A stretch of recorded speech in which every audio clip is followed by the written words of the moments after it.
Hi, I'm Kellic. Alma. Shreya. March. Flynn. And I'm your DM, Ethan.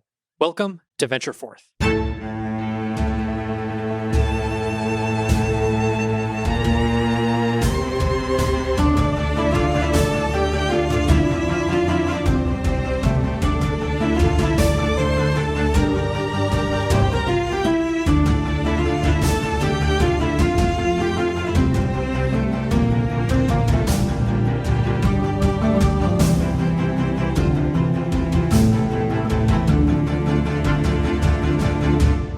Previously, you had all entered the city of Addersfeld. After a long journey into the forests to the north, you guys finally came to a settlement.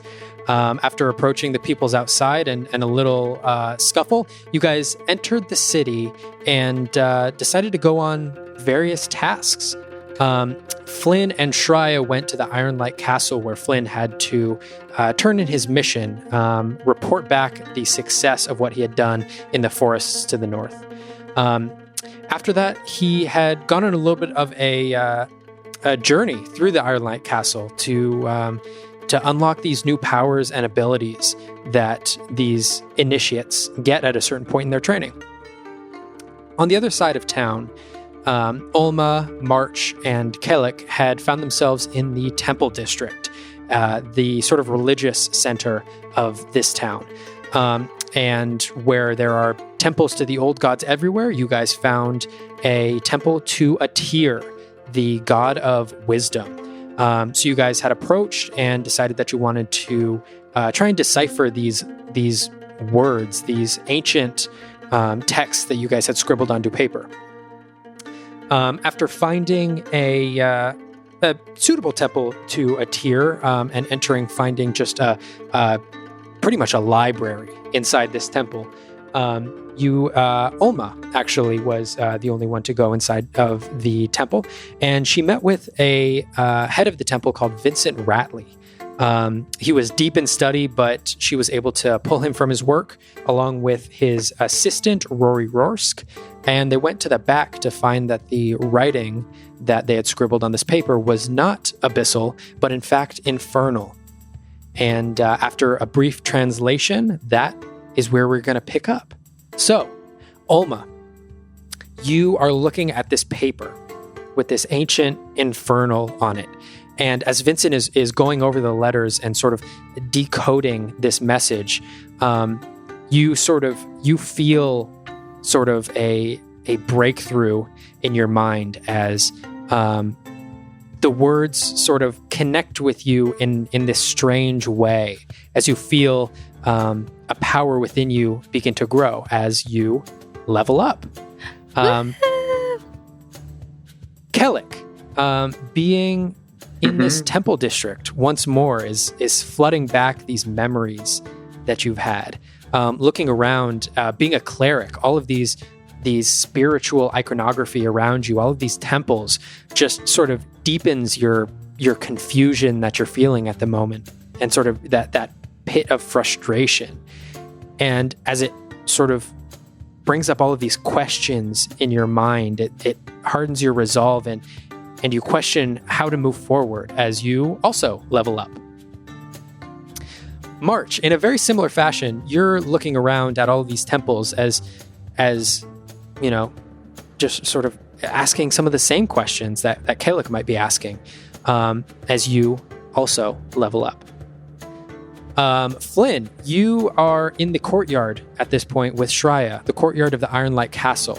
You guys had taken a brief moment after your little trial of the binding, and you sit there, and for the first time, you sort of take in this new power and these new abilities that you have as you also level up.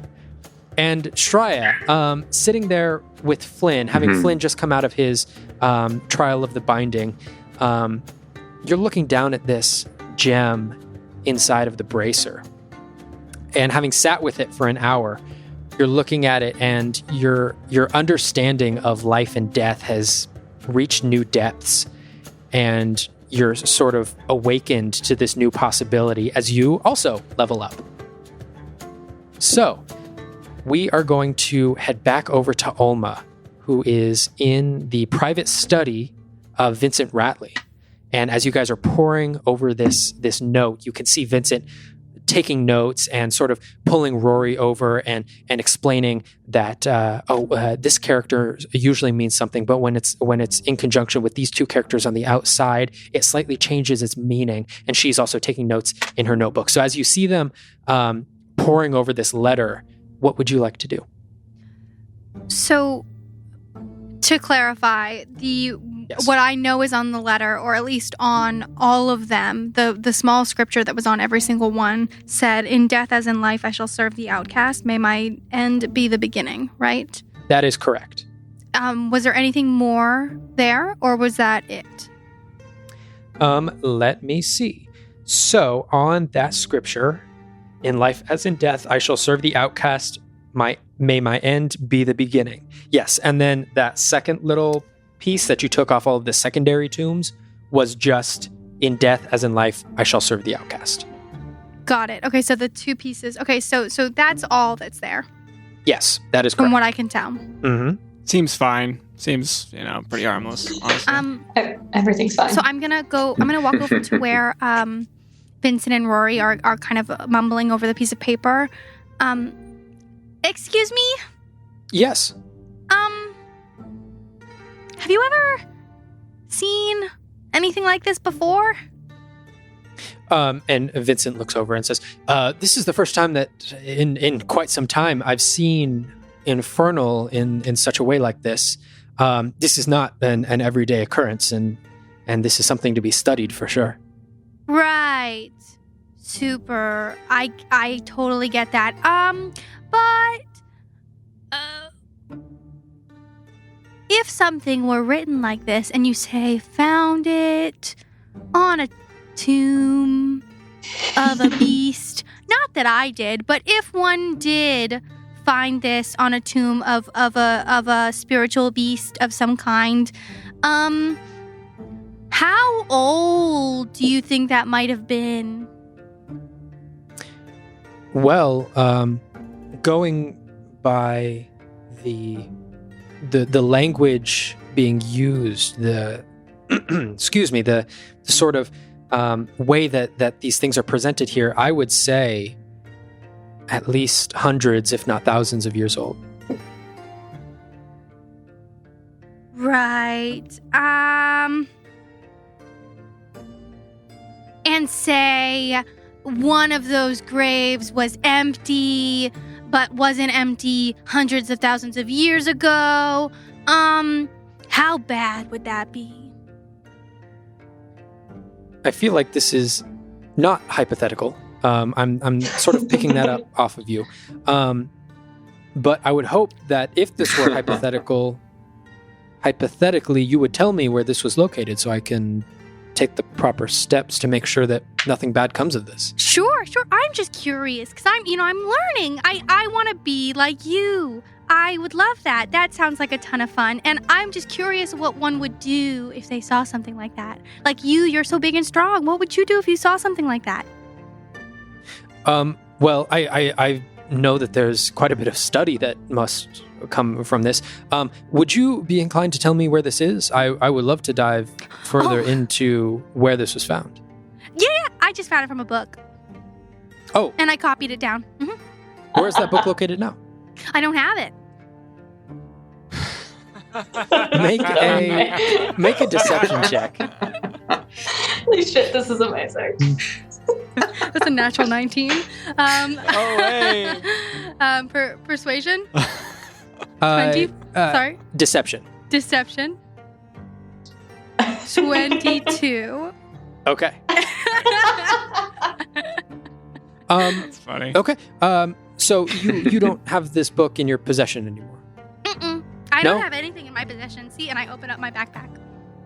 Rory, could you go and just grab that map over on that table over there? And she runs over and grabs the map and lays it down on the table.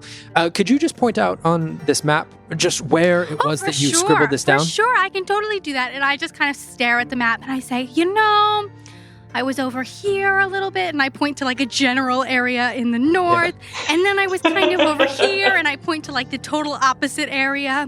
And I don't really know how I got from one place to the other. I mean, sometimes there are teleportation circles, and sometimes there's not. I mean, I don't know. Okay. Well, is there anything else? I mean, I can take this and do with it what I will. I believe there are some people here at the temple who can trace this back using various magics. But it would be so much easier if you could just point me where it was. Oh boy, wouldn't it though? If only I could remember. So I do just I'm just a little curious. I just don't understand what this could mean. Like, does it jog your memory of anything? No. No, it doesn't. Can I see if he's lying to me? Yeah, make an insight check. Oh, that was terrible, guys. 8. 8? No, he doesn't recognize. He recognizes the language, but he doesn't recognize these words in particular. I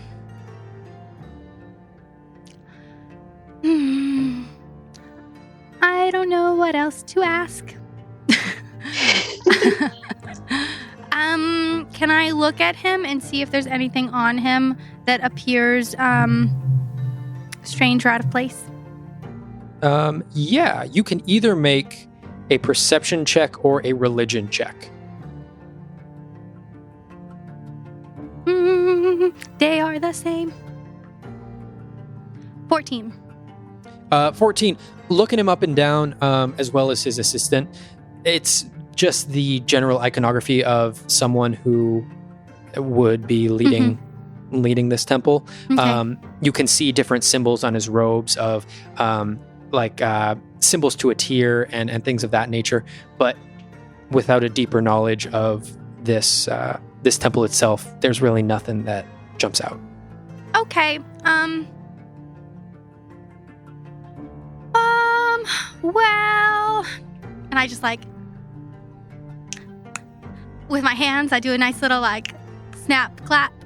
I guess I'll be going then. Thanks so much for your help. I don't know what any of it means, and I actually don't know if it's help at all, but at least we know what language it is. What kind of things speak this language, by the way? Generally, things that you don't want to be messing with. For sure. I don't want to mess with anything. This is usually the language of devils and their followers and their worshippers. Devils? Yes. Do devils sometimes look like wolves? I'm sure they can. Some of them can take whatever forms they would like. Interesting. Do you think devils live in crowns? Not that I've heard of. No. I've heard of devils being trapped within certain objects, being their soul being bound to certain places, certain items, that sort of thing, but not particularly a crown. I don't think I recall that. What about crystals? Crystals are actually the primary means of trapping essence. Their structure within makes it ideal for preserving an essence and a soul within. You don't say.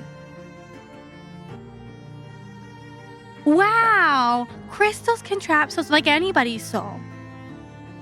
Yes, if you have the right magic. What kind of magic would that be? Generally, that would actually be the magic of several high-level mages. It is very rare for one person to just be able to securely, for long periods of time, trap a soul within a gem of that nature. How do you normally get the souls out of the gems? Can they do it themselves, or does somebody else have to do it for them? If you are taking a soul and permanently imprisoning it into some sort of crystal, there is generally a lengthy process that requires it being sealed into it. But once that process is done, the soul has no way of escaping. It's sort of meshed within the crystalline structure of the gem, where the soul itself is sort of folded in onto itself. So any hope of escape once you are in there is snuffed out fairly quickly. Wow, but what if the gem broke? That would generally have a high probability of destroying the soul. If not, the soul might simply escape and attach to the nearest host. Ah, that makes sense. Well, thank you. You've been very, very helpful today. Is there a tip jar around here, or how do I thank you? You can thank me by letting me keep this fine piece of infernal. I'd love to add it to my notes and add it to my collection for further study if you would let me keep it. I mean, it's just the only reminder I have of my book. Oh, okay. Would you allow me 5 or so minutes to copy it down into my notes? Sure, so I have a go record for of it? Fantastic, thank you. And as he begins copying, these down, and even you can see, since this is sort of a tracing done with some charcoal onto this paper, he's even copying some of the sort of like outlining fragments of the rock. He's sort of trying to draw in all of the detail of the rock, not just the basic letter forms. But as he begins this process, and you can see Rory trying to do the same, Kellic and March, what are you guys doing just outside in the Temple District? I'm just tapping my foot, just like looking around, looking over to March, like glancing at her, kind of like whether or not she's looking at me. I'm just like burning a hole in the back of her skull, looking at her. How do you think she's doing in there? I'm sure she's fine. I'm gonna start like almost like itching, like wanting to almost remove clothing in a sense, like just severely not comfortable, but trying as hard as I possibly can to not appear to be like I'm burning alive from the inside out. Yeah, she's okay, I'm sure. And if not, then we'll just go in together, right? Yeah, we'll go in. We can go in. It's fine. Everything's fine. March, how would we know if she wasn't doing well? We'd have to know that to go in and get her. I mean, you've seen her. She's... Look, Alma looks like a girl, but she's fine. She can handle herself. You don't think she's gonna blow up the library, do you? We can only hope. No, March, we shouldn't hope for that. Oh. Whatever you think about it here, the amount of knowledge, valuable information in that place. You are very right. No, I'm sure she's not gonna blow up the library, and if she was going to, we would know by now. Right. There's a higher likelihood of her having another eyeball. Well, that doesn't give me much peace. But, if you want me to go in, I'll go in and check on her, but I'm sure... That's all right. There's no reason that someone in the front room of any of these temples would, have to harm Alma. They do that in the back rooms. That's encouraging. I'm going in now. And with that note, I kind of want to, hesitantly, reach for the door, but then I'm going to slink back, Well, we're still further back, yeah? We're several hundred feet away. Yeah, you guys are outside, sort of on the streets. Okay. As Alma went in by herself. I'm going to take one step looks like forward in that direction, and then just wheel it back. Right back where I was 2 seconds ago. Going, no, she's fine. It's fine. She's okay. I will begin to nervously redo my bandage as I look around at the decorations of this district. And as you're redoing your bandage, both of you guys see a young human boy running up to you. He's got a pile of flyers in his hand, and you can see he's handing these flyers out to everyone who will take them. And as he runs up to you guys, he runs up and with a big smile on his face, looks to both of you and says, "Excuse me, have either of you seen the light?" Which light are you speaking, my boy? "Oh, the best light around. That's the light of Famir. We have fantastic services daily, sun up to sundown, and we would love it so much if you came by and joined us." And he's reaching his hand out, sort of putting a flyer up to you, trying to get you to take it. For a moment, a broad smile covers my face, and I look down at this kid. I kneel down and I take the flyer from him. I look over it. Is this flyer familiar to me? Yeah, it's a very standard invitation to worship. We'll be sure to check it out, boy. Sounds lovely. Thank you, and I can't wait to see you there. I can see the light within you. As in you, lad. Okay, bye. And he turns around. He turns around and begins running in the other direction, having found another group of people and trying to hand out the flyers. He seemed very happy.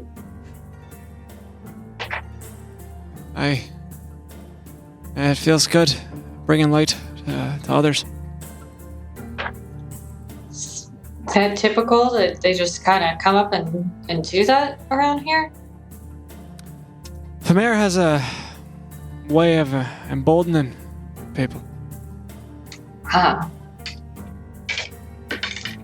Not much hope for the lad, is there? Wouldn't really know. He just seemed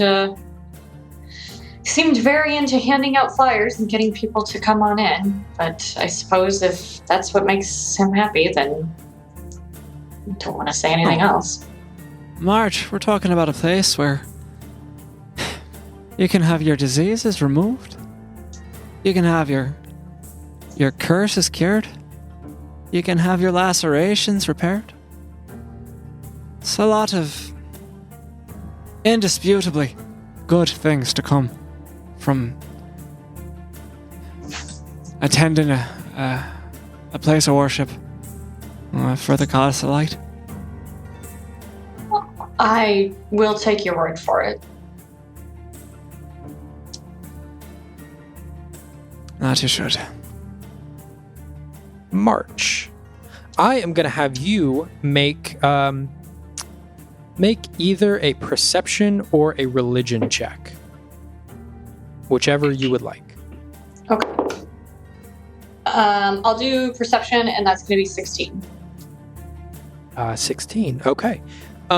So you are just sort of taking in all of these, temples on the left to a tier, and temples to the right for Laurus and Ilduria.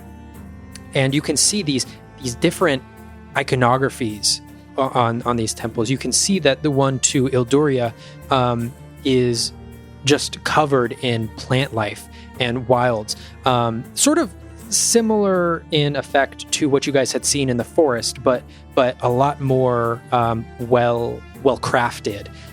This is an actual building. This isn't really an outdoor place. This is a building that's been carefully manicured to where the vines are wrapping up and around the building itself, and little flowers are sprouting every once in a while. And you can see the one that Alma went into, a tier, is very geometrically, it's perfect in all of its angles, and all of the stone walls are perfectly smooth, and you can see these little golden accents everywhere above the door that has some little iconography onto it, and just all around a very structurally perfect building.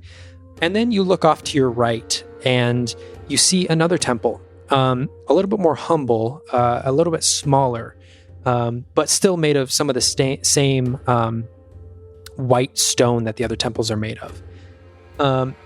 And you see people walking in and out of it. You see people in very, very common robes. It's not the intricate and detailed robes that are coming in and out of the temple that Alma went into, to a tier. These are very humble people. And right outside of this temple, you see a stone statue of a female dragonborn standing there. She's got her shield in one hand and a long spear in the other hand, standing there confidently. And you can see her scales have been painted red, and then that paint has faded over time, and there's red paint painted over the faded paint. And you can see that over time people have come and painted this thing over and over and over again. And as you look to it, you sort of acknowledge the people coming in and out. As you see that temple, is there anything that you would like to do?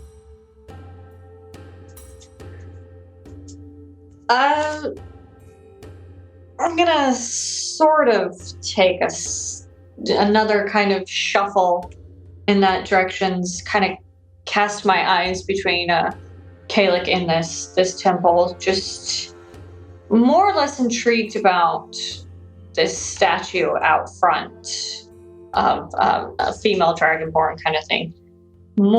How far away necessarily is this temple from me? You're a couple 100 feet away. Okay. Okay. Yeah, I think because it's basically 3 is what we're saying. We're saying there's the one to Elduria, there's one to Altir, and then this other one. And they're actually, I'm going to have you make another religion check for me, because there are more temples here. We'll just see how many you're able to. Okay. That one's religion. That's a 16.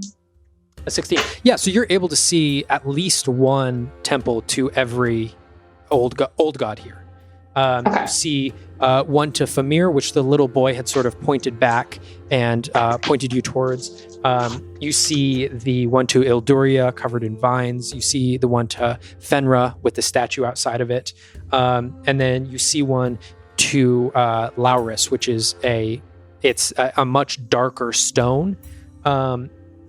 Almost like it's been singed or burned. The stone itself has been burned in some sort of fire, but still like very structurally safe. It seemed like maybe it's not like the building was burnt down, but it seems like the stone itself was purposefully put into flames. And then you see the one obviously to a tier that Alma is in. Okay, and the one with the stone statue, I am able to tell what god it is. I'm able to tell exactly what this is. Yes, you're able to tell that's a temple to Fenra. To Fenra.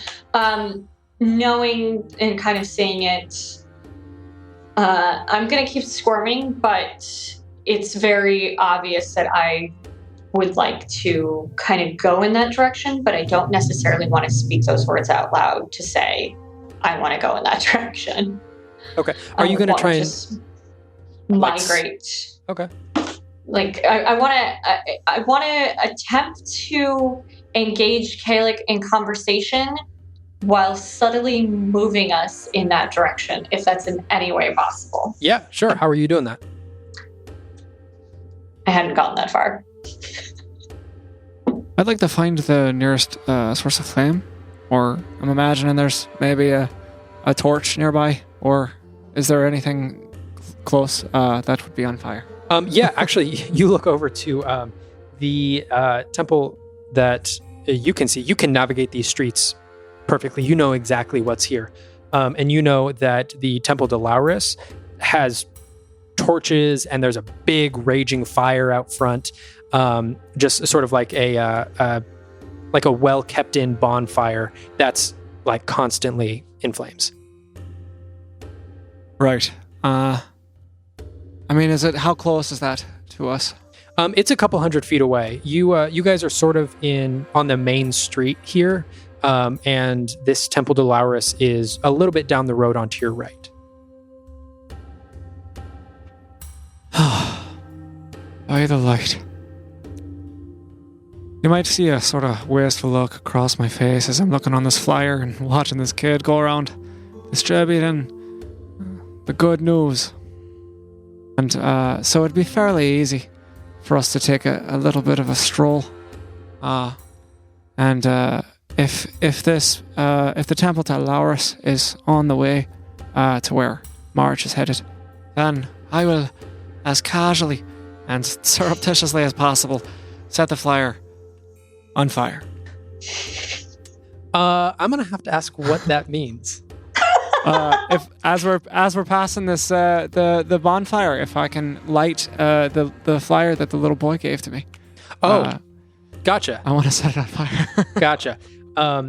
Yeah, for sure. So as you're walking past it, on sort of walking down this street, you look in, and as you're approaching this massive fire at the entrance, it is like this eternally burning flame, and it's bright. It's almost hard to look at how bright it is.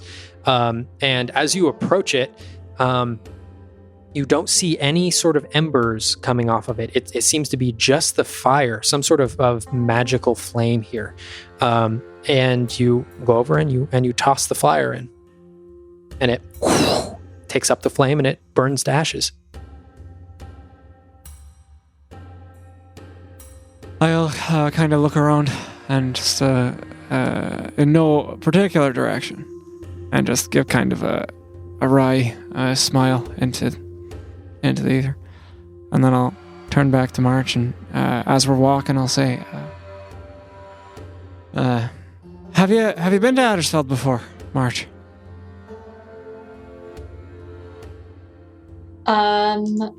It's possible, but not that I've known or recall. But no, I don't believe so. But it's possible. But you might not remember. There was a time where I don't really remember several things, but none of this seems terribly familiar. How about yourself? That's interesting. How much of your life are you missing? Exactly. Not much of it. It's just, I've never really, for a while before I really met Alma, I wasn't really staying in any one area, per se. All the towns, they do tend to blend together in a sense, so is it possible I've been here? But you can't remember if you've visited one of the biggest cities of Elbor? Certainly, Avondale. I'm sure that I have, but there was also a period where I simply wasn't looking around, per se. I wasn't looking up. I was always looking down, and all the dirt and everything just blended together, and it all just became one. I'll look down at the dirty pavement and look up at the ostentatious towers of these temples. And just say, looking up might be advisable as we proceed down this path. I'm not sure there'll be much beauty to be found, but my experience tends not to be where the dirt is. I'm getting there now. I'm working on it. Things occur. I mean, when we met you, what necessarily was happening when we met you? You seemed skilled, but flustered. Well, so your memory is not so bad. Okay. On occasion, you did help us out very much so, and we appreciated that. But yeah, I'm only recently realizing that it's okay to take a look around and realize where I'm actually at, as opposed to just not caring anymore. I don't. I've not met many of your kind, so I can't speak to what kind of experience you've had, but in my life, I've found it's better to remember than to not. And however you can find to do that, I think you should. Otherwise, how are you supposed to learn? Yeah, keep making mistakes, and at a certain point, I've come to realize that there were things that I had hoped I wouldn't remember that now I realize I don't want to forget. So. Such as?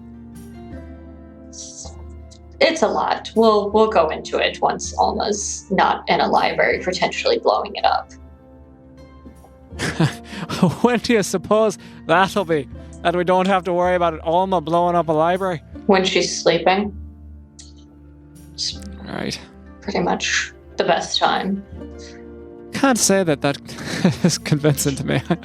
I'd keep an eye on her even then. It's not a bad observation, actually. Do you know all these temples then? Do you know only just one, or? This was my home. This is the place I spent my happiest years. When was this? How long ago? Not long enough. What drove you from this place?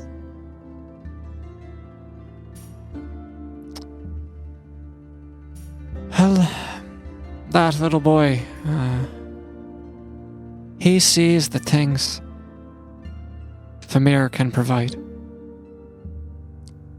He sees the community, the solace, the kindness, the power, the joy of helping others.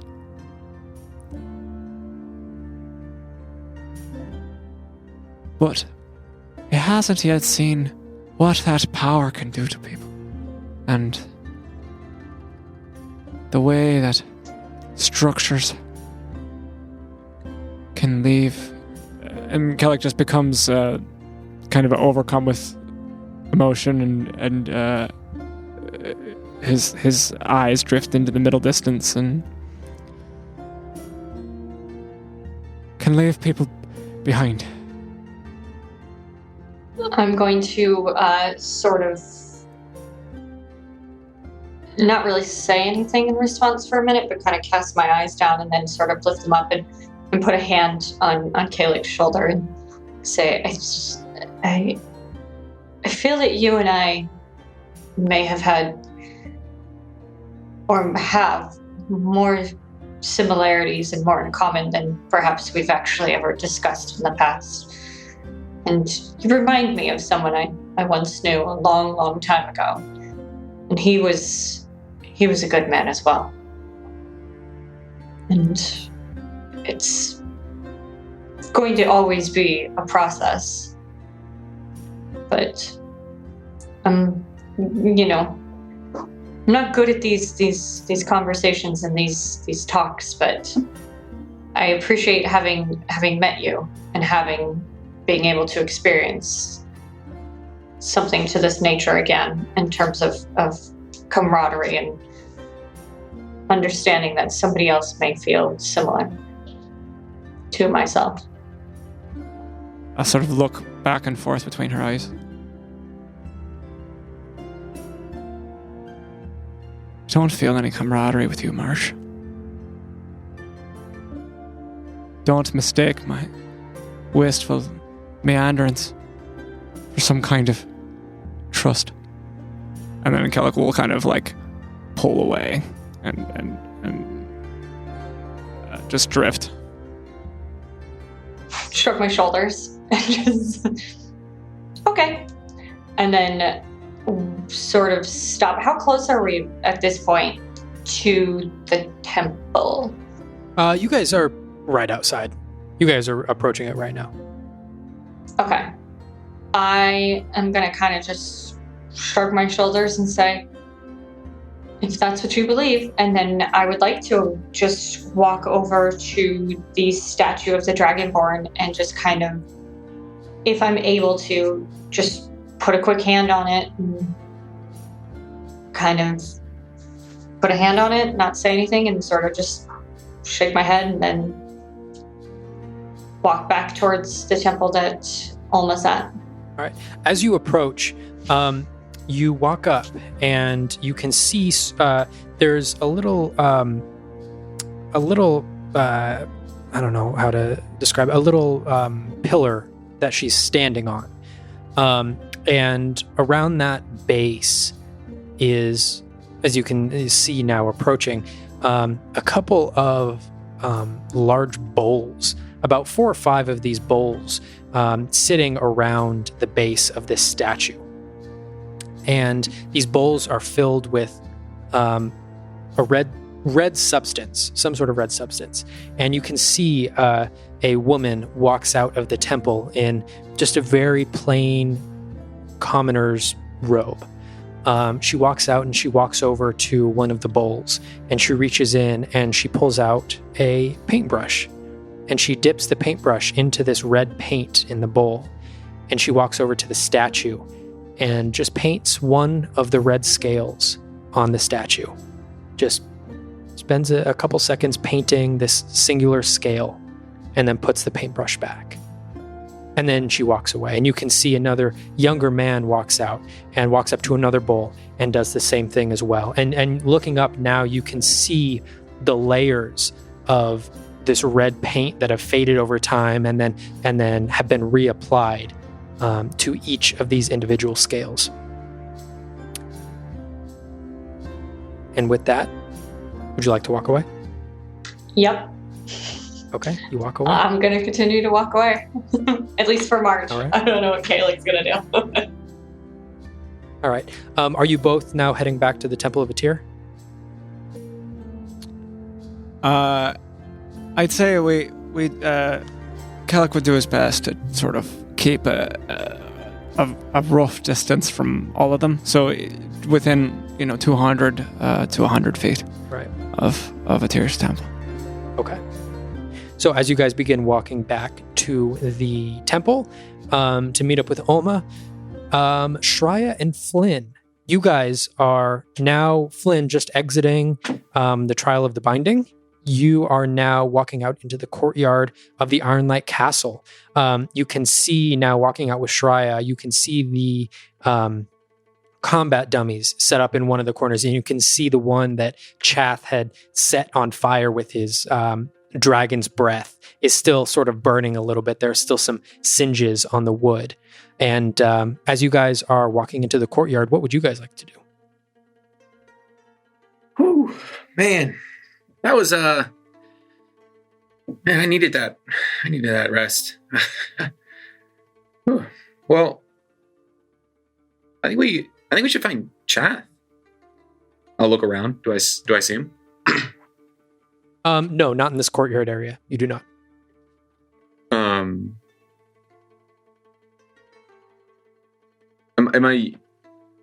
I used to it being this empty? Yeah, when you were here before, this isn't a very lively place. The members here don't stay for long extended periods of time, so it's very common for the castle to be nearly empty, aside from the bare minimum staff there. You were usually used to having at least a couple people around you at most times, but now coming back, this is a little bit lonelier than usual. And we did rest a little bit after, right? Yes, you got in a short rest after your trial. I guess if we could retcon a little bit. While we were resting, I think I would just kind of like, as I'm leaned up against the pavement, kind of taking deep breaths and like calming down after that ordeal, I'll just kind of look over to Shreya. Hey, I'm actually curious. I've never actually seen a bird person. Is that okay to say? Where are you from?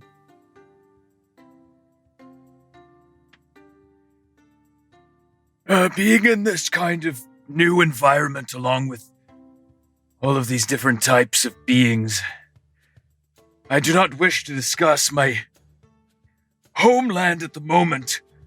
I'm much more interested right now in taking in what seems to be around us. Okay. No worries. We can just. I will say, Flynn, you do look like a new man, or perhaps a new half man. You should have just stopped at the first part. Anyway, thanks, I guess. Well, I'm feeling a little bit better after that. I guess we go find Chath. I guess we'll catch up and learn about each other another time, I suppose. And if as we start to search for Chath, I'm gonna then kind of whisper to Flynn under my breath as we're kind of walking side by side. I come from an ancient place. An ancient, long range of mountains. Very, very far from here. On the edge of the world. But I do not like talking about where I am from because it brings up not the best memories. It is a place I long for in some of my deepest dreams and meditations. And then as I shake, my feathers sort of like flare out and then back in a little bit. And then I kind of crane my head to the side to keep some of my feathers down. Perhaps in a time and space where we're not surrounded by so many other beings and creatures, and it's kind of Flynn will setting. just reach up and put his hand on your hand, I guess, 'cause if he can reach it, and just be like, "Hey, it's all right, man. An ancient place. I look forward to hearing about it sometime." I know, every time I see you and look at you, you are always so curious and inquisitive. I just want to answer all your questions, so I felt compelled to try. Well, I appreciate it. And whenever the time comes where you feel comfortable enough to talk about it, I'll be ready. You are a good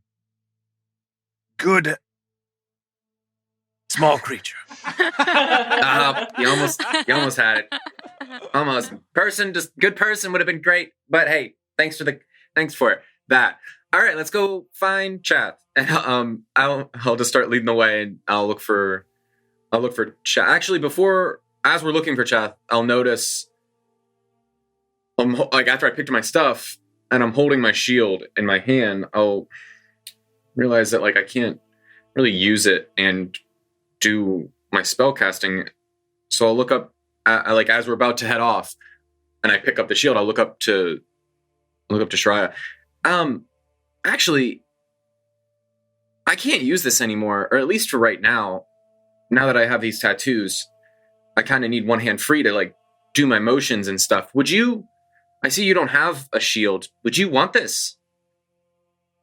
And I'll hold my wooden shield up to Shreya. I thank you for the offer. I'm not sure I would know how to use it. I'd have to learn how to wield this thing. Well, if you want to hold on to it, it's yours. Otherwise, I'm just going to leave it here. DM, would it cost me a lot of movement to at the very least just carry this thing with it's a me? wooden shield. So as long as you found a decent way to situate it, along with some possible light training with it, you would definitely be able to carry it. Okay, great. Yeah, I could teach you what they taught me here. So, we can go through a little bit of training, and I can teach you how to use it properly. It might be useful. In addition to being able to wield this staff to be able to defend myself, You would look pretty cool. Not that you don't look cool already, but it would be pretty cool. As I examine the shield, are there any markings on it, or it's a wooden shield? But is there Flynn? any kind of insignia? Yeah. So it's basically just a wooden shield. And then on the outside face of it, it has just like, it looks like it was almost etched in by like unofficial means. It looks like etched into it on the face is a C and then a line going through it vertically. Kind of like the cent sign, if that makes sense. And it just has that kind of etched into it. And I'm like, yeah, that's all though. Other than that, it looks like a wooden shield. Looking at I would like... And I sort of pull out one of my little carving knives from my like survival kit. I may make some changes to the front of this to make it my own. You see Flynn I kind of like get kind of bummed about it. I'm like, well, it's yours now, so, do whatever you want with it. I just want to make sure it keeps you safe. I do appreciate your generosity. After we find Chath, I also might want to find another place in town where I could craft some more weapons for myself. Yeah, I could use a place like that as well. Also, if you want, you can go fly up to that garden that you saw and we can maybe snatch a few of those plants. If you want. I don't feel as comfortable doing that a second time around. It was a little... I was going there out of necessity. I needed a place where I could feel comfortable for a minute in this urban landscape. I have a feeling if I try to go back there, maybe I might be met with some resistance or some ill will. DM, do I know of that place? Have I been there? Do I know if we're able from to where get you saw him before? Flowers from that garden? That was a residential area. That was just probably someone's balcony. Yeah. Well, I mean, it seemed like the garden made you feel better. So maybe taking some of those flowers around might be something you can use to calm yourself whenever you're feeling claustrophobic. Perhaps. But I also have this kind, shiny, new toy to play with here. As I refer to the brazier and take it in and also rub my face against it a little bit. What'd you do, man? I told you not to mess with it. That's like the one thing I said, It's taught me many new things, and I feel very attached to it now. Great. Well, that's great. I'm happy for you. As I pick up my stuff. Let's go. This time, actually find Chath.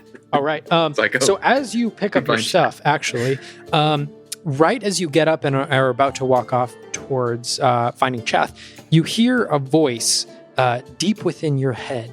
It's an unfamiliar sensation at first, as this has never happened to you, but the voice is familiar after a second, as Malaru. And she says, Flynn, come to my office. And then the message cuts out.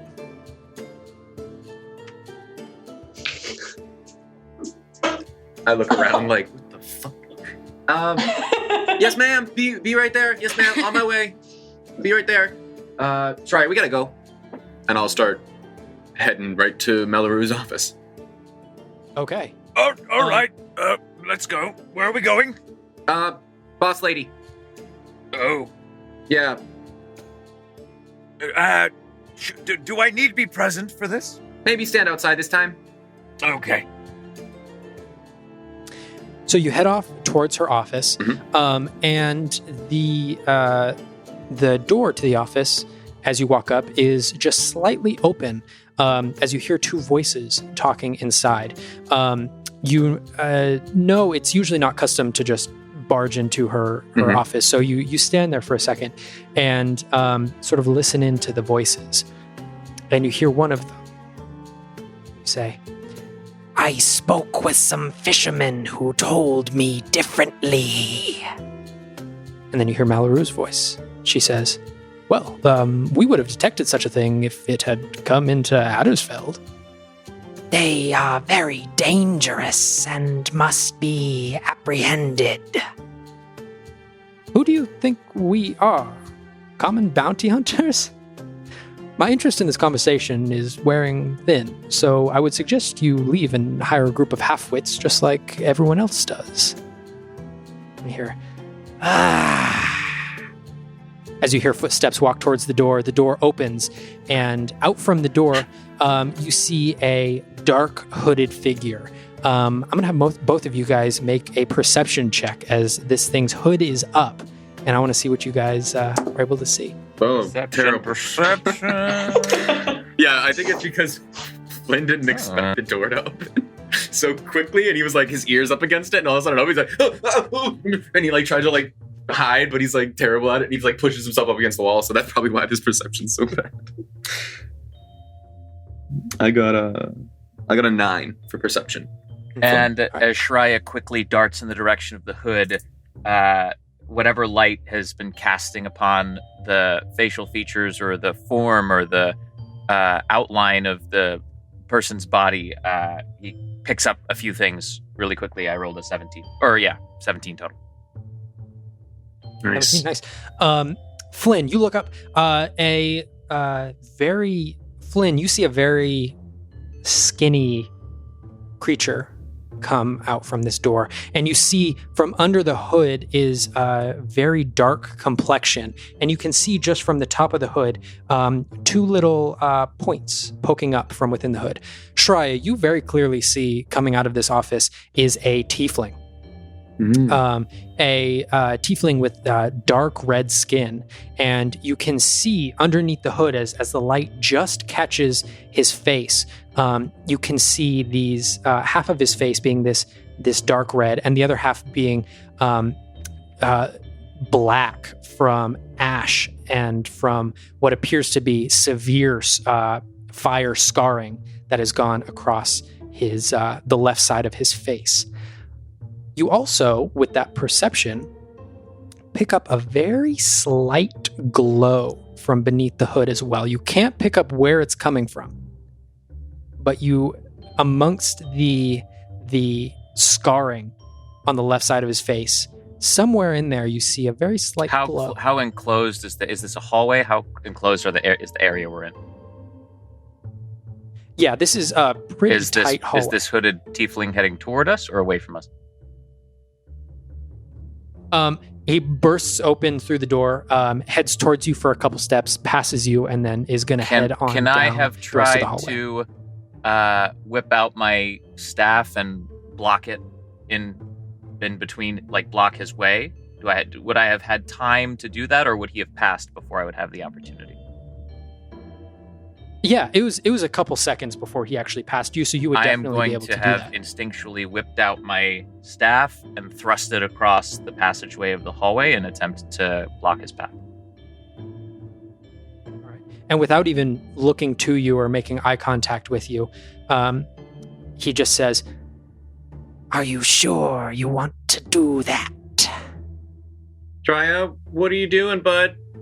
I murmur under my breath to Flynn, "There's something not right about this person in this place." I say, What business brings you into this collective of Earth Guardians? I think that's what you are, right? Right, Flynn? Earth Guardians? Sure. Yeah, that's spot on. Shreya, keep going. You're doing great. he sort of cocks his head to the side a little bit. And, "I need not answer to you." I'm going to clutch the staff and close my eyes and pulse it with its energy, not fully casting like Shillelagh, but prepping it so that there's a little vibration that comes off of it and pulses. And then I'm gonna attempt to persuade. We need not cause a stir.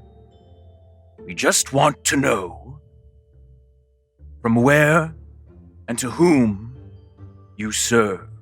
Perhaps our purposes could be aligned.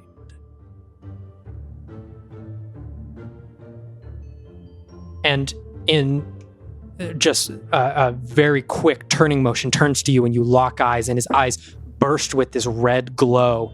And I'm going to have you roll a Constitution saving throw. A really quick check. Oh my we got a God. short rest, right? Yes, you did. Great. Just checking. Just, Constitution, unrelated. All right. Do not have any bonuses there. That's a straight 10. Straight 10. Okay. He turns to you, his eyes flash red, and you feel this chill go down the back of your spine as you take a step back, and you have the frightened condition. You are now frightened of him, so you are no longer able to move in his direction for the remainder of the spell. What do I see? What does Flynn see? You just see this figure turn towards Shreya. You see a little burst of energy from under the hood, and you see Shreya almost stumble back and hit his back against the wall. I would like to turn to the open doorway and look at Malaru and kind of give her this Malaru, what are we doing here? You can see that from where her office is, this is happening just outside in the hallway. She is unable to see what is going on here. Oh, is the door closed? The door is open at this point. You can see her writing things on her desk. And she just doesn't seem to look up and see us? There was a noise when obviously them talking, but also when Shreya's back hit the wall.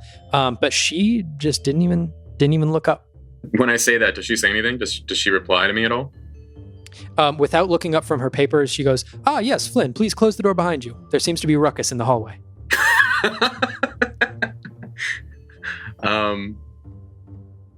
Okay, yeah, I'll be right there. And I'll turn back around and look at this creature. Okay, are you done? Can you go? Ask your friend that question. Shreya, let him go, bud. Be on your way. I shall not trouble you anymore.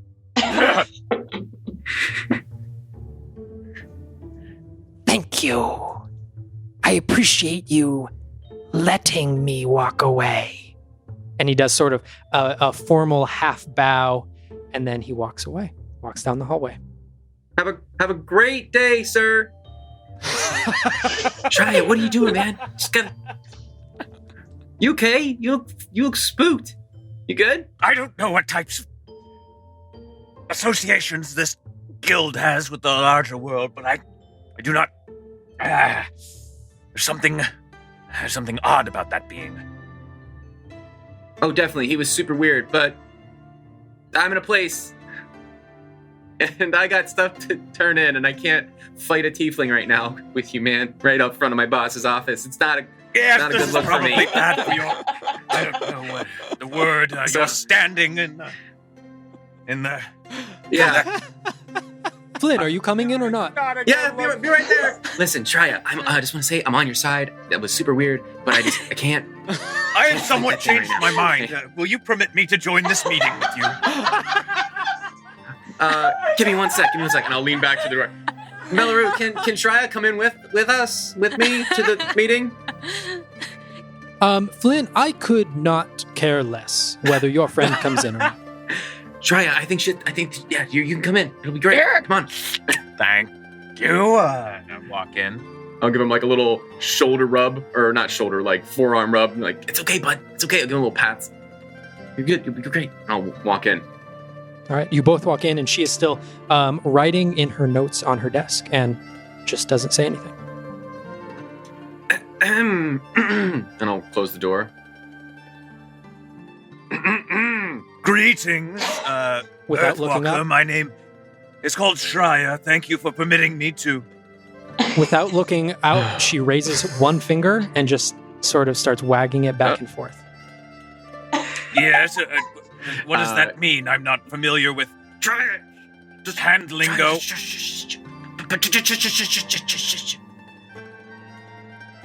And I just stand there. Waiting. I take the hint. And she goes back to writing in her notes. And she says, just should be one more moment. Yep. And she continues writing in her notes. Mm-hmm. Doesn't say a word.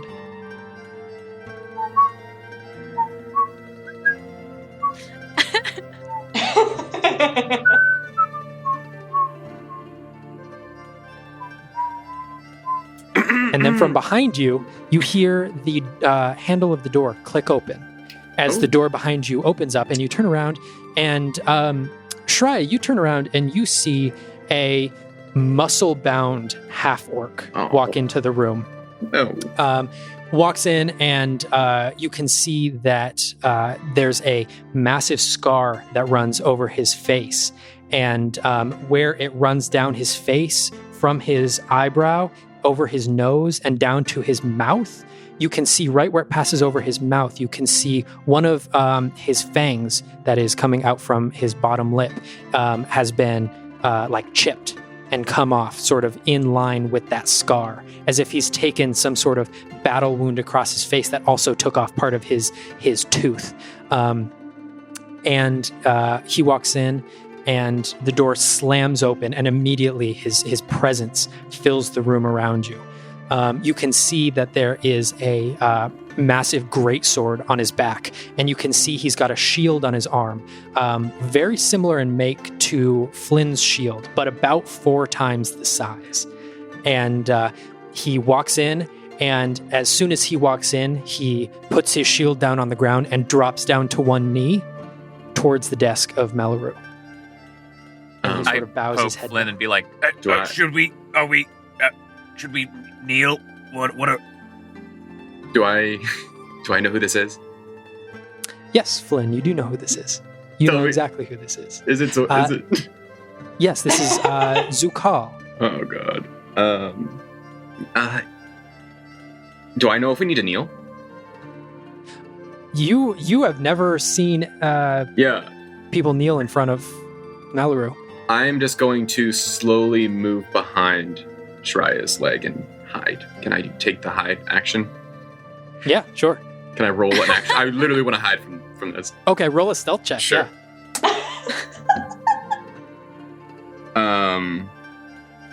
That is a stealth total of 20. As I don't Total even of 20. reply to Shreya, and I just hide from him and everyone, from Zorkal, from everyone. I just see him come in, and I'm just like, oh, nope. I just hide. He walked in and he laid down a natural 20 perception check. Great, So great. Yeah. he makes eye contact with you immediately as you sort of pop back behind Shreya's leg. And his gaze goes, as he's still kneeling, sort of, he's catching you out of the corner of his eye. Yeah. And his head turns a little bit more and catches the eye of Shreya. And he looks at you and then Malaru says, all right, now that we're all here, we have a unusual task that I was just briefed on. This is not going to be our usual, what we're going to be doing. Just to keep an eye out, mostly. You are not going to be hunting a creature. This is more of an information gathering assignment. And we're going to make this a fun little competition between the two of you. The first to find 2 creatures who have entered Addersfeld get a reward. Get my favor for the day.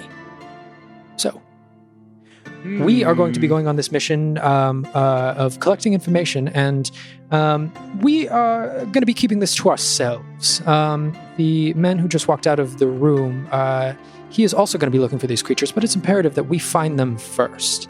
So, any information that you can bring back will be rewarded on a small human girl and a large Goliath woman. They entered Addersfeld together, and we need to track them down and find them by any means necessary. Any questions? I'll look at Zorkal and kind of like, I don't know. I'll peek around the leg of Shreya and say to Malaru, Why? I am not quite sure yet on the why, but they seem to be very dangerous. And as I gather more information about them, I believe it will be imperative that we know where they are before this creature does. What? Why?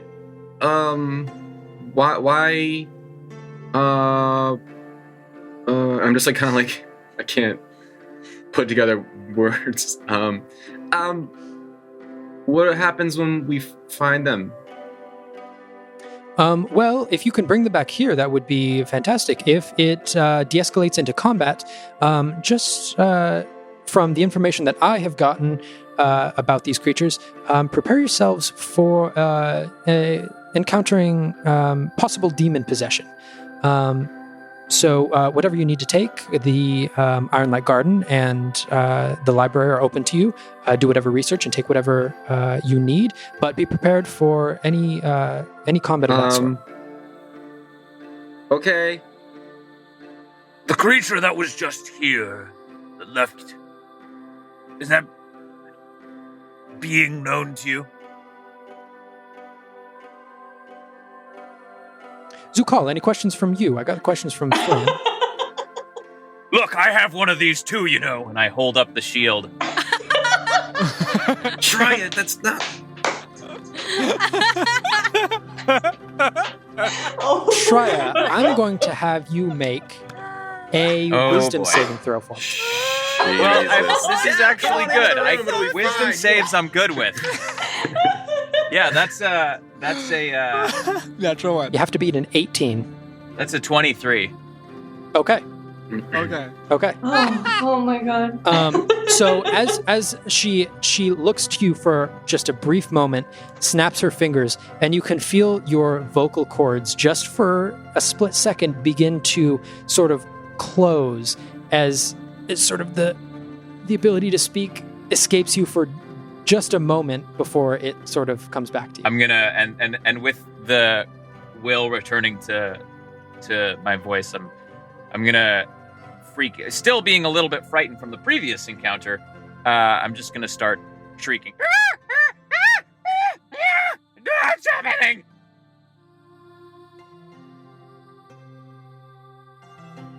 Flynn, I would appreciate you didn't bring your friend back here again. Thank you. Yes, ma'am. Yes, ma'am. Oh my god. And Malaru's ruthless. If there are no further questions, get to your assignment and coming back here. If you come back with successful information that leads to the apprehension of these creatures, I will mark this off as 1 point towards your indoctrination as a sentinel. Oh man. And if I don't find them, Then you go about your life as normal. okay. Oh. Okay, can I go? As I look You are at free to go Zukal. whenever you wish. Okay, and I'll just go right. I'll like slowly move towards the door, open it up, look at Shreya, and give him like wide eyes, and like that, like All right, let's go. Let's go. and then I'll open the door and get out, and close it. All right. And before you close it, Zukal also gets up, nods his head towards Malaru, and walks out the door and heads down the hallway in the opposite direction that you guys just came from. Oh yeah, if he would have gotten up, I would have waited for him to leave. Like I'm not gonna go in front of him. I'm like, Yeah. He is clear of the room. He's now walking yeah, down the I just, hallway. like, give him like a shaky nod. Like, Zarkov, hey, how you doing? Good to see you again. As he leaves. Doesn't even try and make eye contact with you. Great. Perfect. And then he walks down the hallway towards where you know the garden to be. Okay. Yeah, so as soon as I then leave, bring Shreya out, shut the door, once again after leaving Malaru's office. Oh man. Hey man, maybe stay outside from now on. It's where I'm more comfortable anyway. Cool. Am I still frightened by them? You are frightened of the tiefling, I'm not but just- you are okay, not frightened great. of other creatures. No, it's just centered around that one creature. Would I know where Chaff resides. I would like to go find him now. Yeah, you know where his quarters are. I will go that way. Do I have to go past the gardens to get there? Yeah, so it's on, his quarters are on the exact opposite side of the castle. So you would be able to, it would be an equidistant if you wanted to go through the gardens or around another way. I would like to go around another way, assuming that Zorkal went to the gardens. I would like to not run into him. Okay. If I can circumvent that. So you walk around to Chath's quarters, and as you knock on the door, you hear from within, "Yeah, come on in." And I'll look at Try and be like, "Hey, just chill out here Yes, not a problem. for a second." Okay. And I'll open the door, go in, and close it. "Hey, you're alive." Yeah, check it out. And I'll hold my hands up. Isn't it cool? "Oh, very cool. Very Yeah. cool. You get to use them at all?" Yeah, I killed a plant thing. "Oh, you got a plant thing. That's awesome. I got like this weird half bull, half like it was this weird sort of like aquatic bull thing that came out, and yeah, it was weird. But That's insane. I got in there, I chopped its damn head off. So Yeah. you know, I did a great job. Didn't almost die. It was so fun. So much fun. Zorkal's here. You know that? yeah. I spoke with him earlier. I spoke with him about a couple minutes before I spoke with you. Cool. Okay. Anyway, apparently I need to find people. And I was wondering if I could maybe talk to you in confidence about it. Yeah, of course. They're in my party. Like, pretty sure. I'm like, pretty sure. And so, Malaru wants me to find them and take them here, and I don't know what's gonna happen to them if I do that. But it also gives me a point towards being a sentinel, and I want to be a sentinel, so I don't know what to do. Chat. What should I do? So I've just got just a quick math problem for you. So, just in like number of days, how long have you known these people? Oh man, feels like a long time, but a few days, a week maybe. Okay, a week. Okay, let's be generous. Let's be generous and call it a week. Okay, let's be generous. Now, how much time? And let's measure this in years. How many years have you wanted to be a sentinel? More than a week. Oh, no, that's interesting. So now, if I get this right in my head, you've known these people for a week. Right? I heard you right? That was a week. Yeah, Chath, I'm just trying to make an adventuring party. And No, but give me 1 second. And he walks over to the corner and he pulls out his one of his notepads and he gets a quill. He goes, "No, I'm just having trouble on this math here because you see, I'm." Yeah, I understand. I just think they're my friends. Oh wait, no, I forgot to factor in all the hard work that you put in for here. Yeah, I understand. Oh, so that's going to add a little bit more on that. I understand. And I kind of am just looking at the floor. Oh, but I forgot to also add in how scary as shit Malaru is. And if she finds out that you are harboring people that she wants to find, what's going to happen? Yeah, you're right. And I'm kind of like just kicking the floor. Yeah, I know. I don't want them to get hurt. Well, you're going to have to make a hard decision. Because when you're out there on your own, not fiddling around with any party, but you're actually out there doing the work, you're going to have to make decisions for yourself. I know. That's what Victor said. I know. Well, I guess that's that. Do you know why she wants these people? This is the first I'm hearing about it. Have you ever seen a red tiefling?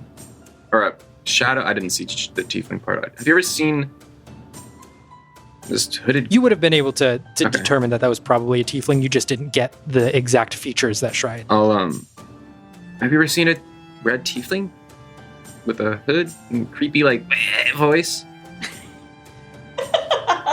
Yeah, I've seen a couple of them. What do they want? Like as a people, or I was like, I think this tiefling wants my friends, and I'm trying to figure out why.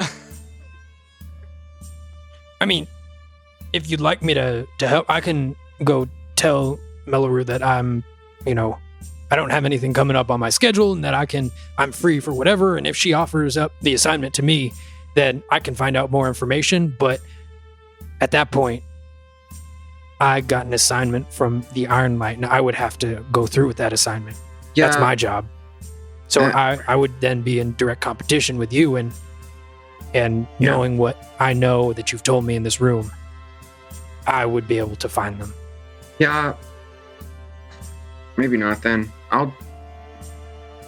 Zorkol's already looking for them, I guess, too, and I know how tenacious he is, so maybe I just bring him in and hope for the best. Why? They're just people. Apparently, she said there's like demons or devils in them or something. I don't know. I was super scared. It was hard to listen. Zorko was in the room. I haven't seen him in a while. He just freaks me out. Have they shown any signs of demon possession before? No, just these crystals. What kind of crystals? I don't know. Purple crystals that have spirits in them, I think. Demon spirits? Yeah, that tracks.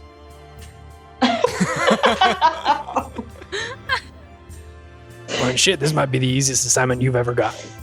Well, I think we actually have them right now. She wants the crystals. Do you think that's what she wants? Maybe I don't have to bring in my friends. I could just give her the crystals. If you think that that's the piece of the puzzle that she needs. Oh, boy.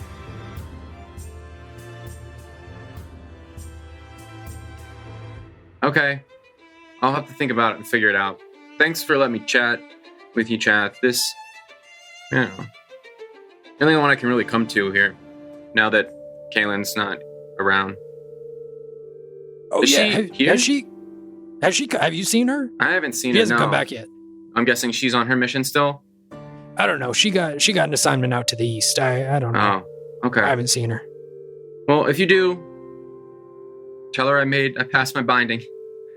And yeah, I'm sure. I'm sure she'll ask. Yeah, give her a hug for me. Seems I like will. I might be leaving here soon. All right. Well, I guess I'll head out and find my friends and bring them here.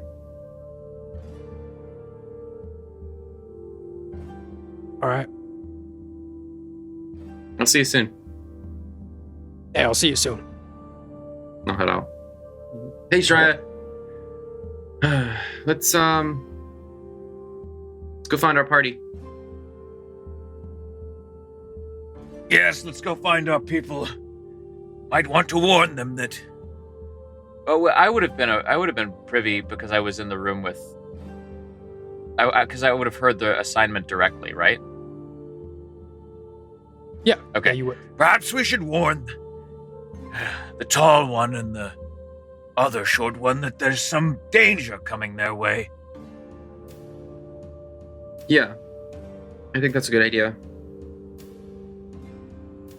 You still have those crystals? Yeah, I kind of flex out my wingspan. I think they're in here somewhere. Like poking through the different ribs that I've wedged them in between wingspan ribs. Okay. Just keep them close.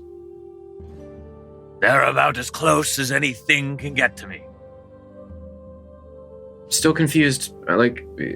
Is that comfortable? Do you feel like this? No, they prick and prod me every now and then, but They're so Yeah. beautiful and fun to... And I actually gonna try to take them out, look at them again. I don't mind. I worry about you sometimes. What? And I put them back away. No need to worry. All right, let's go. I gotta show you this pastry Yes, shop. hopefully there's one near a weapons district. Hopefully. And then, All right. yeah, we'll head out. As you guys head out of the Ironlight Castle, we're gonna go back to Alma, Kellic, and March. Kellic and March, you guys are just approaching the outside of the temple. As Alma, you are just heading out of the office within. Before I go, just a quick question. You guys seem like you're really smart here. You got lots of books. I have a friend who really loved books too. But I haven't seen him in a really long time, so I'm wondering if maybe you've seen him. I have a very good memory when it comes to faces. Oh, great. I can remember anyone's face. I've seen it. Okay, so he's tall, way taller than me, but not so tall as Kellic. So he's like this tall, and I raise my hand above my head. May I ask who Kellic is? He's my invisible friend. Oh, I used to have one of those too. Yeah, so he's not as tall as that. And I've actually, now that you say it, and he snaps his fingers, and a book from the opposite shelf comes off of the shelf and floats over and puts it down on the desk. And he says, I actually still have an invisible friend. You do? Yes. Cool. But back to my friend who I haven't seen in a while. He's got like mostly gray hair, but lots of black in it too on some sides, like peppered in. And he's got dark blue eyes, and he's old, so he's got wrinkles. When might have he come through? I haven't seen him in, just a little under a year. A little under a year. But he's really, really smart, and he's really, really good. Let me think for a moment. And he sits down in his chair, and he takes a moment and he closes his eyes. And you can see he's thinking and he's concentrating. He says, I remember a few faces that sort of match that description. He has really high cheekbones. And he, taking that description in, he waves his hands around as a golden glow begins to form in between his hands. And a tiny little illusion pops up on his desk of sort of a man from the shoulders up. And he says, was it this man? And you don't recognize the man. And he says, okay. And some of the features change and warp in the illusion. And he says, is this him? And you don't recognize the man. And he goes through about 5 or 6 that sort of match the description, just very vaguely, but you do not recognize any of these people. No. Thanks, though. My pleasure. If I do see someone that comes by that matches this description, is there anywhere that I can point them to? Not really. I don't have a home. Well, you're welcome here whenever you come by. Thanks. Maybe. And I turn around and I walk away. Oh, here you go. And he hands you the original etching of the paper before you walk out. And as you take it, you walk out to meet Kellic and March on the street. Okay. So the building's in one piece then? Yeah. What do you think I'm gonna do? Blow it up? Told you. I don't blow up all buildings, okay? I didn't even have to use any magic. I just talked. I'm very, very grateful to hear that. No trust around here. The language was not abyssal. What was it? It was infernal, but it was really, really, really, really, really, really old. And sometimes, he says, sometimes it's so old it can get confused with abyssal, but it was actually infernal. And he said that if I found etchings like this in a wall or something like that on a tomb, it could have been hundreds of years ago, or even from thousands of years ago. That's how old the language was. DM, Yes. would I know what is the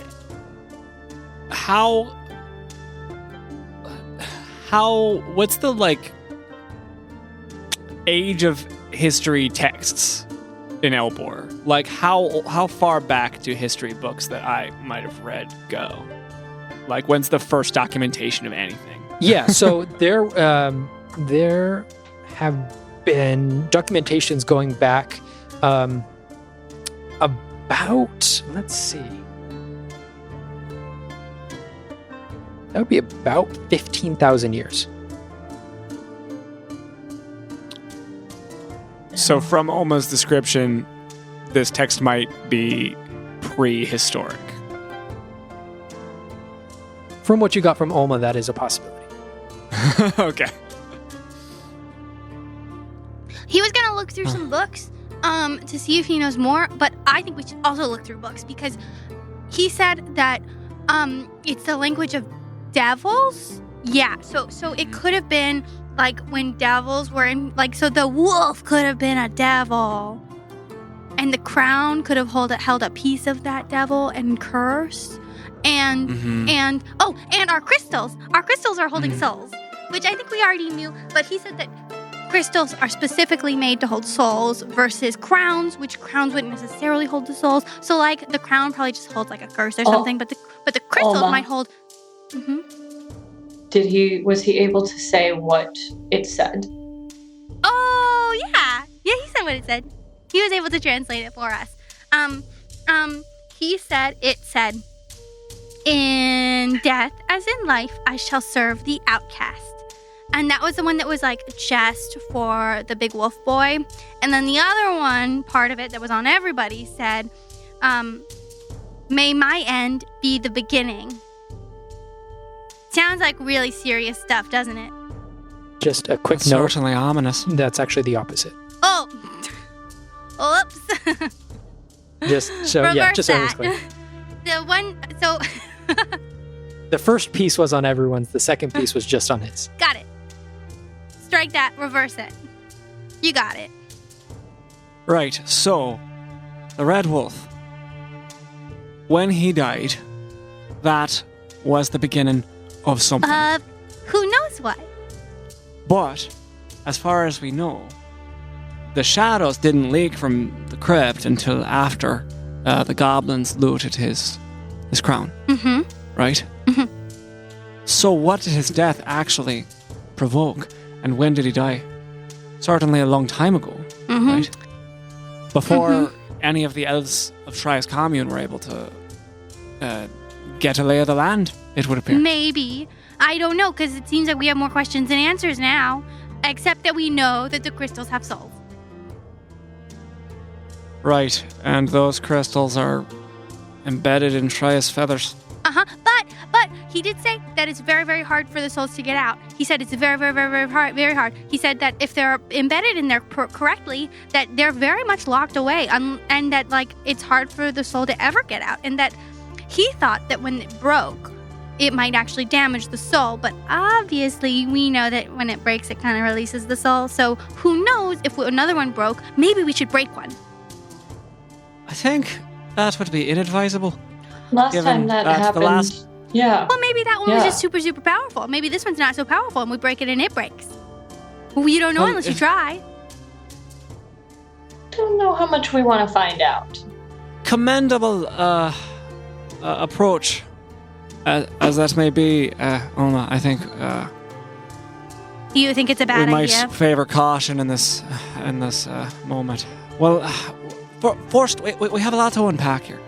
The Red Wolf was son of the Archfey Dalmok and father to the Fallen Storm, right? So there's another kid somewhere out there. There's another descendant of this Dalmok Archfey. So maybe and we if can what you're find... saying is true, the Archfey may be in a misappropriation, or it could be a half-breed between a Fey and Infernal. Or I guess it could just be an Archfey that prefers to use Infernal. So... DM, would I have ever heard Archfey Dalmok referenced in any of my studies? You can either... No, just make a history check.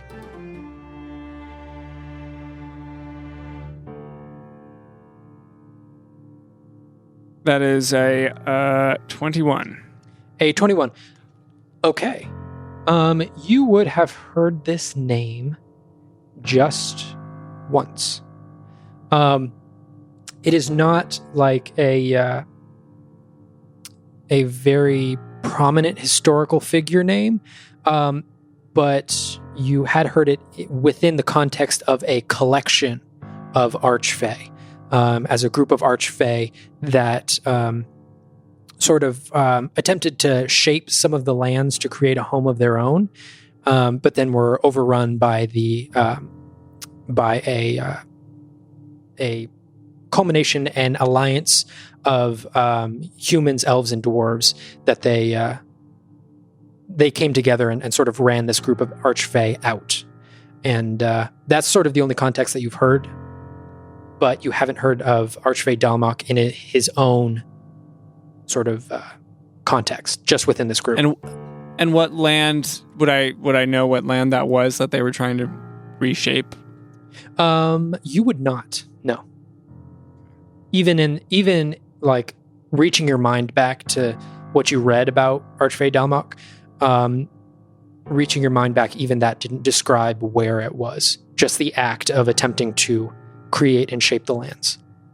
And I would have some sense that Archfey aren't present in the current religious structure in any capacity. Like they're not, like none of the gods are like chilling with Archfey, for example. Yeah, that's correct. None of the old gods. With that role, there have been like reports of being visited by Archfey, sort of in a same context as you read visitations by Archfey in the same sort of books and the same sort of stories that you hear visitations by angels and servants of the gods.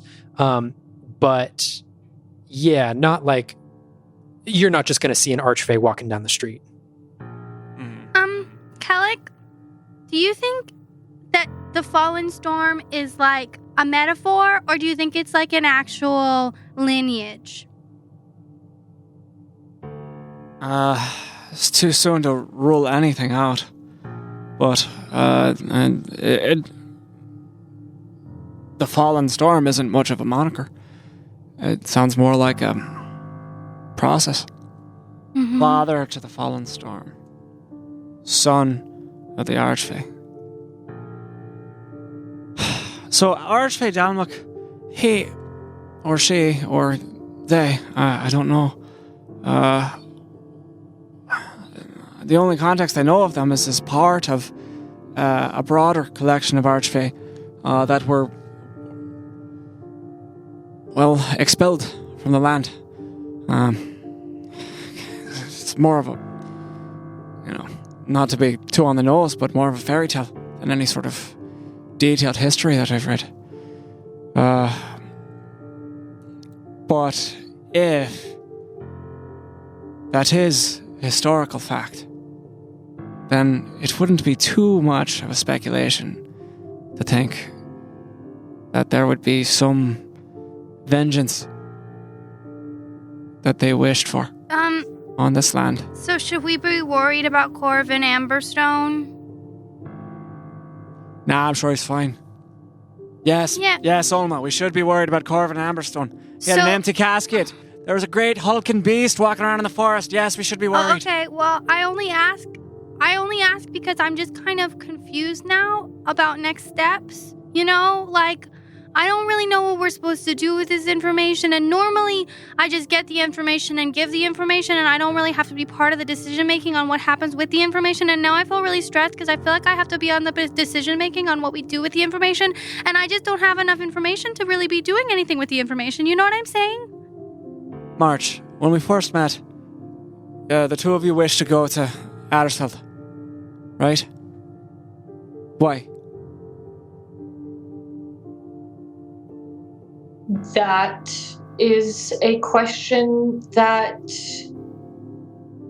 a comrade or friend would answer, but we are not that, remember? Right, you're of no use to me then. I know, Find a home to live in here, and I'll deal with the gods. Alma, you do not need to worry about making decisions. You're a child, and you should find a way to live at peace with whatever's going on with your third eye and your other various ailments. Well, but, I mean, I feel like when you met us and we wanted to come to Addersfeld, we just wanted to come to the next town so that we could, like, figure shit out. Pretty. You know, I didn't really feel like we wanted anything specific. Which, March, you don't have to be so nasty. Come on. And I think that... And I feel really bad, and, like, things need to happen, and I don't know what needs to happen. Should we find Flynn and Shreya and let them know what's going on? And then also continue to move? Yes. Do I see, DM, do I see the other temples? Yeah, looking around, this is a pretty open street. You kind of have to duck in between people because the street at this point is getting pretty crowded. But yeah, you can see all the temples. Okay. Do I sense anything odd or strange or weird in and around this area? I'm gonna have you make a spooky vibes check. Oh no! Oh, spooky vibes. Yeah, make a spooky really vibes bad. check. It's really, really bad. It's wisdom, right? Or Yep, wisdom. 6. A 6. There are spooky vibes all over the place. But no, from no discernible direction. No discernible direction. Great. You know, Wonderful. I'm One thing gonna at a pick time. my hood up and put it over my head and just make sure my little ribbon leather strap is tied for my cloak and just kind of walk to find Flynn and Shreya. DM, is there a place I would have visited regularly to get like medical supplies in my routine in this area? For sure. So yeah, there are two different places that you could potentially get them from. Actually, there with you in your current position, there are actually 3. So you guys are currently in the Temple District. The next district over to your left is the military district, which, Kellic, you have passed through here before. This is where there is sort of a halfway point for the military of Ondale, for where they're being shipped in from other places. This is where they sort of come together, regroup before actually being shipped out to the front lines. So you know that area pretty well. You'd be able to get some medical supplies there. Off to your right is also the upper market, which is the sort of the fancier market for the upper class. Here you can find some more high-end medical supplies, as well as like magic shops, to where you might be able to find some more, healing potions, stuff of the more magic variety. And then if you're just looking for the absolute basics, just like, anything short of used bandages, that is over in the lower market, which is pretty much on the opposite side of town.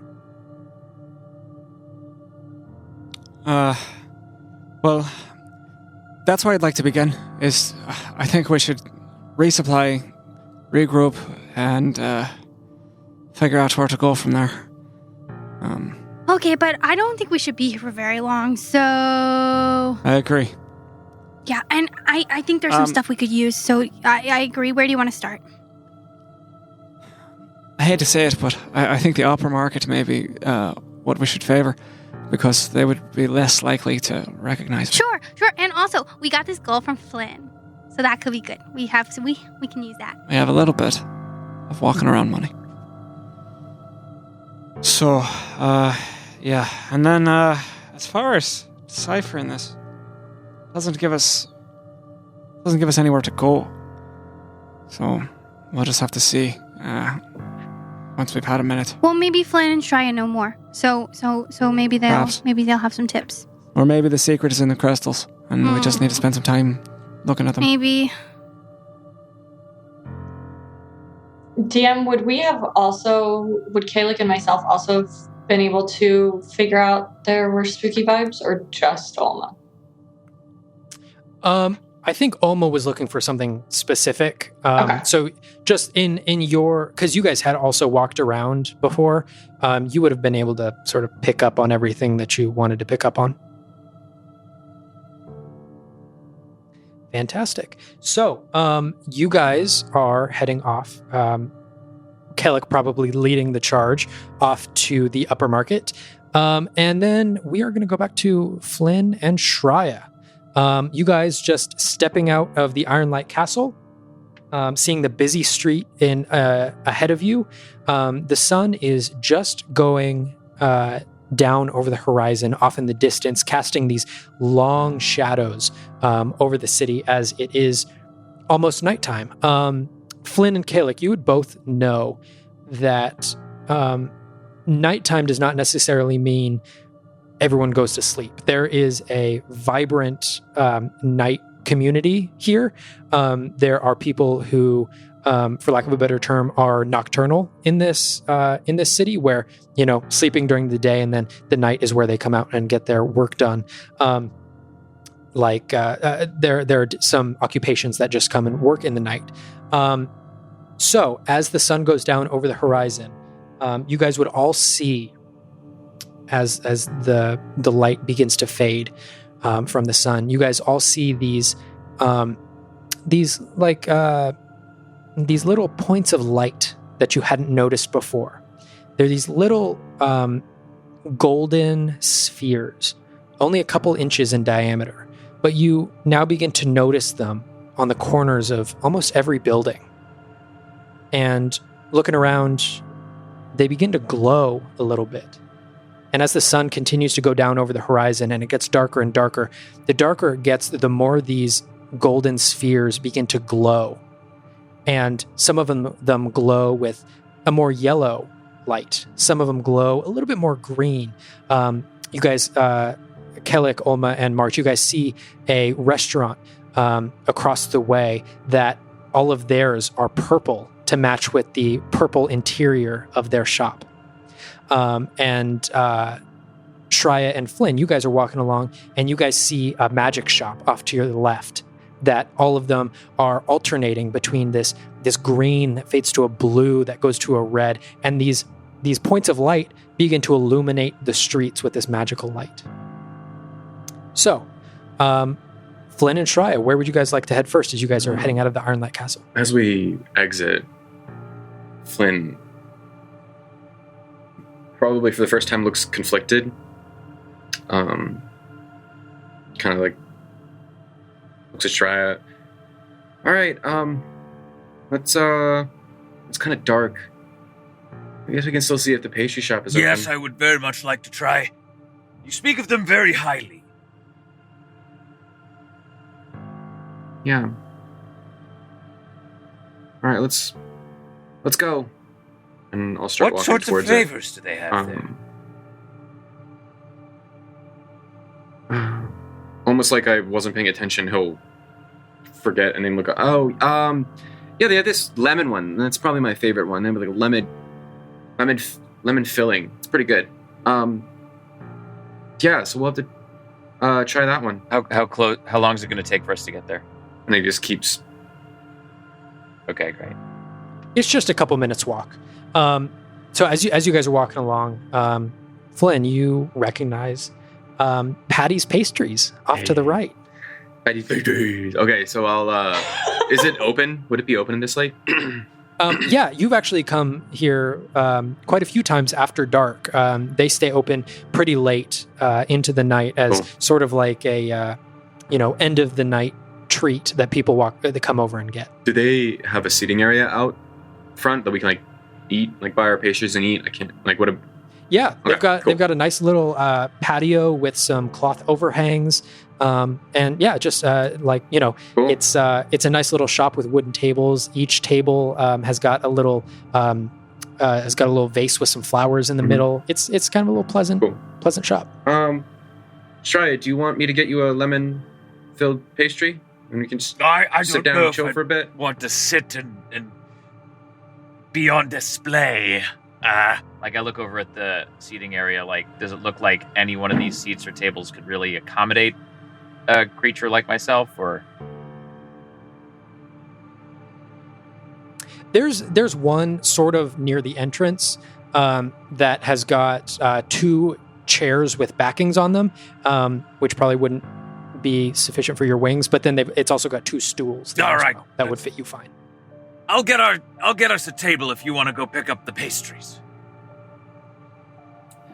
That sounds great. Yeah, I'll be right back, and I'll head up to the. And as I sit counter. down on one of the stools, is this like out front, like in front of the? Is it like an outdoor seating area that's in front of the shop, or tucked away? Yeah, it's directly in front of the shop, just like I'm a gonna little outdoor patio. Sort of seating pan area. the rest of the street, look around. What other shops do I see around the pastry shop? Here, it mostly seems to be bakeries, and you see like restaurants, butcher shops. That seems to be Right. where a lot of. Do I see any? You also looking around. You see just like some very basic clothing shops. Do I see any fishmongers? Uh-huh. All right. Make a perception Oops. check. Nice. Actually, make that at advantage because the streets are beginning to clear. So you can actually see the Great. shops a lot better. That is a 21. 21. Yeah. You actually look over and you see a stall that's open. It's got one of those hinged doors that opens upward to reveal the shop inside that can also be closed to be boarded up at night. And the door is wide open, and you can see dried fish hanging there from hooks from the ceiling. And what's the distance? Right across the street. Okay, I'm gonna quickly Right across the give street. up our table. I'm pulled over in that direction, and I'm gonna go buy a fish because I'm really hungry. Okay. You walk over to the stall, and it seems to be abandoned. There's no one there. You can see the fish hanging from hooks on the ceiling, and the lights are lit. There are candles, but no one seems to be there. I'm going to wrap like a couple silver pieces in a piece of twine, and I'm gonna do a little overhand loop. I'm gonna pick up a fish and then hang the silver pieces where the fish was hanging before. Okay. As you do that, you put down the silver pieces, and you see in the wall next to where these fish are hanging, you see a knife that's been buried deep into the wall Oh, with a note hanging from the knife. There's a half piece of paper that's been pinned well, to the yeah, wall with a read knife. that. Yeah, you go over and read it. And on it, you see scribbled in sort of messy handwriting.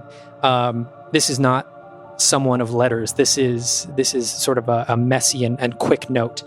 And it says, Alma and March found your friends. Abandoned bakery in the slums. Come alone. And that is where we're going to end this session of Venture Forth. What? Thank you all so much for listening, and we can't wait to see you all again next week. Bye, nerds. I'm sorry? Hey, I'm Russ. I play Flynn on Venture Forth. Thanks for listening. Make sure to subscribe to know when new content and episodes are released, like after the final roll. Also, if you want to help out, leave a review or visit our Patreon for exclusive content like videos of us leveling up. And until next time, bye nerds.